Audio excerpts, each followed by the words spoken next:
Hi everyone, we are going to be talking about claim, evidence, and reasoning today.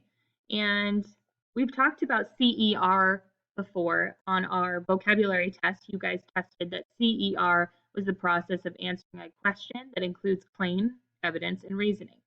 I've heard from many of you that you've been practicing this skill in science, which is great.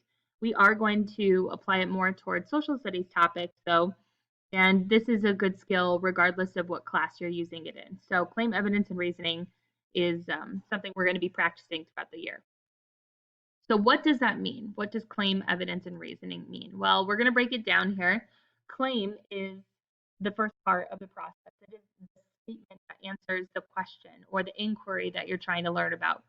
Usually just one sentence in length. It's not going to be super long. And it doesn't include any explanation, reasoning, or evidence. So it's not going to include any transition words like because.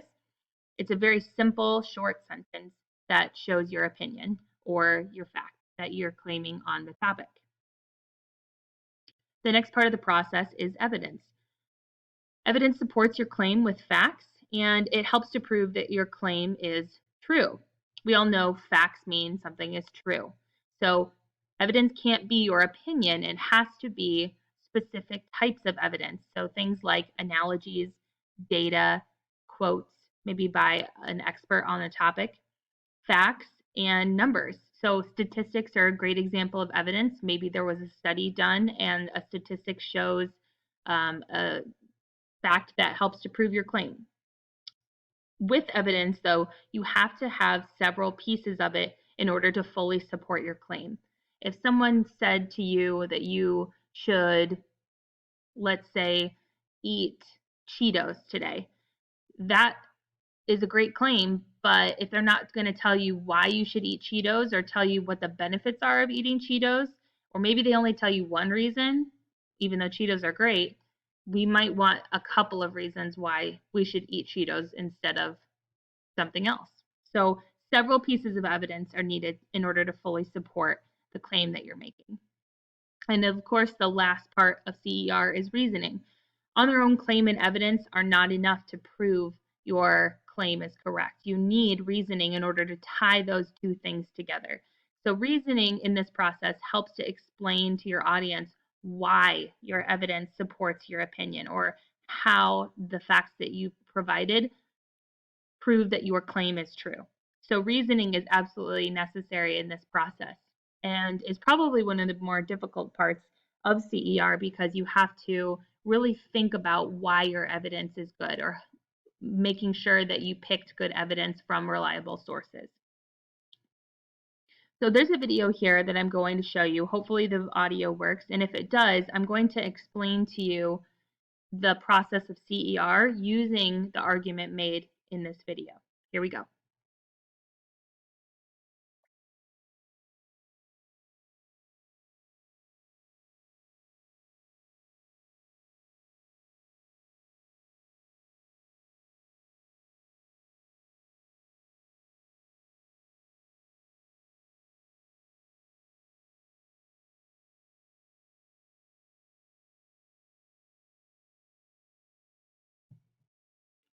All right, hopefully the video worked. If not, we can watch it another way.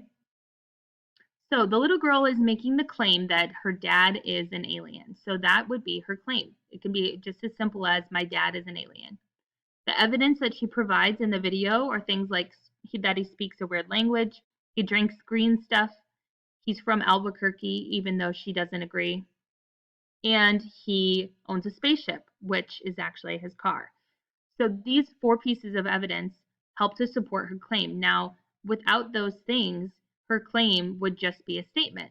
She needs to have some kind of reasoning to explain why that evidence supports her claim. So I made this reasoning up, and it says aliens speak a different language, eat weird food, and fly spaceships with cool gadgets. I have seen my dad do all of these things too, which makes him an alien. So this reasoning helps to explain the connection between an alien and her dad. Maybe her dad just likes all of those things, which we know probably is the truth, but in her perspective, those things also can mean that he is an alien. So In this video, we can see the CER process in a very simplified way where you guys will probably be using this more towards, like I said, social studies topics or more like global issues. So, like I said, here's some global issues that you guys will be applying this towards.